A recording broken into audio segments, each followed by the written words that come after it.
Doctor صاحب یہ government آپ کو کب تک چلتی نظر آ رہی ہے؟ سلما، پاکستان میں جو حکومتیں آتی ہیں ان کی مدت کیا ہوگی، ان کی عمر کیا ہوگی، وہ ایٹ لیسٹ 3 چیزوں کے اوپر اس کا انحصار ہوتا ہے۔ پہلا تو یہ کہ جو سیاسی پارٹیاں انوالوڈ ہیں ان کا مفاد کیا ہوگا، ٹھیک ہے۔ دوسرا اسٹیبلشمنٹ کا موڈ کیا ہوگا، اور کسی حد تک پاکستان کا مفاد کہاں ہے، پاکستان کا انٹرسٹ کیا ہے۔ ٹھیک ہے۔ دیکھیے، اس میں پیپلز پارٹی اور پی ایم ایل این کا اتحاد ہے، اور دونوں کا مفاد اصل میں اپنے اپنے صوبے میں ہے کہ 18ویں امینڈمنٹ کے بعد کیا ہوا ہے کہ سارا پیسہ چلا گیا صوبوں کے پاس اور ذمہ داریاں ساری رہ گئی ہیں وفاق کے پاس۔ اب کوئی 700-800 ارب روپے کا ترقیاتی بجٹ ہے سندھ کا، اور سندھ حکومت ہے پیپلز پارٹی کے پاس۔ کوئی 1100-1200 کا ترقیاتی بجٹ ہے پنجاب کا، اور پنجاب ہے این کے پاس۔ دونوں پارٹیز کا مفاد یہ ہے کہ ان کی وفاقی حکومتیں چلتی رہیں۔ ان کی وفاقی حکومتیں اس شرط پہ چلتی رہیں گی اگر وہ وفاقی حکومت چلاتے رہیں۔ تو اس وقت مجھے لگ رہا ہے کہ دونوں کا مفاد یہ ہے کہ وفاقی حکومت چلتی رہے۔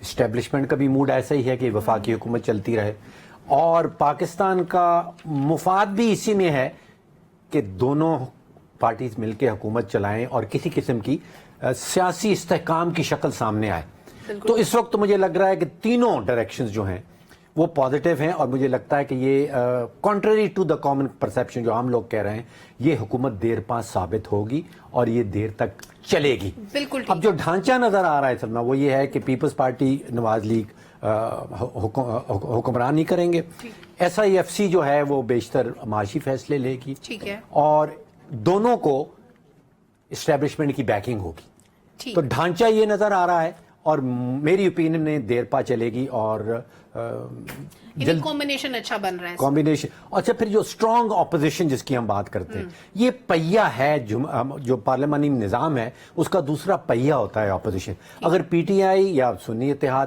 اسٹرانگ اپوزیشن ہے تو آپ سمجھیے کہ 24 کروڑ پاکستانیوں کا مفاد اسی میں ہے کہ حکومت کو آن چیک بھی رکھیں گے۔ بالکل ٹھیک ہے۔ چیک اینڈ بیلنس کے لیے آپ کے خیال میں اسٹرانگ اپوزیشن ضروری ہے۔ ڈاکٹر صاحب، معاشی چیلنج سب سے بڑا آپ کو کیا نظر آ رہا ہے؟ سلما، امیڈیٹلی تو جو آئی ایم ایف کا سٹینڈ بائی ہے، اس کا ریویو مشن تیار بیٹھا ہے۔ جیسے ہی حکومت بنے گی وہ ریویو مشن یہاں پہنچ جائے گا۔ میرا خیال یہ ہے کہ اس ریویو مشن نے جو چیز ریویو کرنی ہے وہ حکومت کر چکی ہے، اور چانسز ہیں کہ وہ $1 بلین کی جو قسط ہے وہ ہمارے خزانے میں آ جائے گی۔ اس کے بعد چیلنج آئے گا بڑا آئی ایم ایف کا پیکج۔ سٹینڈ بائی ختم ہو جائے گا بائی اینڈ مارچ۔ اس کے بعد ہمیں کم از کم $6 بلین، $7 بلین، $8 بلین تک کا پیکج چاہیے ہوگا، کیونکہ $25 ارب کی ادائیگی کرنی ہے اگلے 12 مہینوں کے اندر۔ یہ بہت بڑا چیلنج ہوگا حکومت کے لیے، بیرونی حوالے سے۔ اندرونی حوالے سے ابھی جو میں ڈیٹا دیکھ رہا تھا، جو پاکستان بیورو اسٹیٹسٹکس ہمیں بتاتا ہے کہ گیس کی قیمت میں 570% اضافہ آیا 1 سال کے اندر۔ ٹماٹر کی قیمت میں 170% ہے، آٹا 65%، آٹا جو ہم سب لوگ کھاتے ہیں بے تاشا، اس میں 65% اضافہ، چینی 50% اضافہ۔ اب تنخواہیں تو 8-10% سے زیادہ نہیں بڑھی، اور وہ بھی پرائیویٹ سیکٹر میں نہیں، وہ بھی پرائیویٹ۔ اس کا مطلب یہ ہے کہ غربت بے تحاشا بڑھ گئی۔ ابھی شاید کسی نے ذکر کیا کہ 50%، آپ نے شاید کہا کہ 50% ڈاکٹر صاحب، یہ آپ شماریات جو ہے ان کے بتا رہے ہیں نا، حالانکہ اگر دیکھیں تو آٹے کی قیمت 100% زمینی حقیقت دیکھیے اس سے بھی زیادہ، زمینی حقیقت اس سے بھی بری ہے۔ میں آپ کو حکومتی اعداد و شمار بتا رہا ہوں۔ اچھا، اس سال انور صاحب 8500 ارب کا خسارہ ہے، بجٹ کا خسارہ پاکستان کی 76 سالہ تاریخ میں نہیں آیا۔ شہباز شریف صاحب آ کے اس کا کیا حل نکالیں گے؟ یہ بہت بڑا خسارہ ہے۔ اس کے بعد 2000 ارب کا نقصان اسٹیٹ اور انٹرپرائزز کا، اس کو کس طرح اچھا پھر پیپلز پارٹی کا اور پی ایم ایل این کا ایک اختلاف آئے گا۔ وہ پرائیویٹائزیشن کے حق میں نہیں ہے پیپلز پارٹی والے، اور پرائیویٹائزیشن کے بغیر ملک آگے نہیں بڑھتا۔